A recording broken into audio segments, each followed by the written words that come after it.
Praise lord. మనం చాలాసార్లు ఏదైనా ఒక విషయం విన్నప్పుడు మనం కలవరపడుతూ దానికి ఎటువంటి నిర్ణయం తీసుకోవాలని చాలాసార్లు మనం బాధపడుతుంటాం కదా. అయితే నెహమ్యా ప్రవక్తకి కూడా ఒక సమస్య వచ్చింది.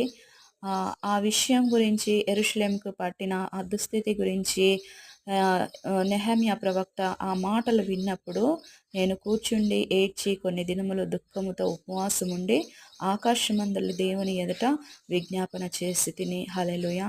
ఆ ప్రవక్త ఎంత గొప్ప పని చేశాడు కదా. మన జీవితంలో కూడా మనం ఏదైనా వినకూడని మాటలు మనం విన్నప్పుడు మనము దుఃఖపడే వారిగా మాత్రమే కాక, ఉపవాసం ఉండి దేవుని సన్నిధిలో మొరపెట్టే వారిగా ఉంటే దేవుడు మన దుఃఖాన్ని తీసివేసి సంతోషాన్ని నింపే దేవుడై ఉంటున్నాడు. మన ప్రతి సమస్యకు ఆయన జవాబిచ్చే దేవుడై ఉంటున్నాడు.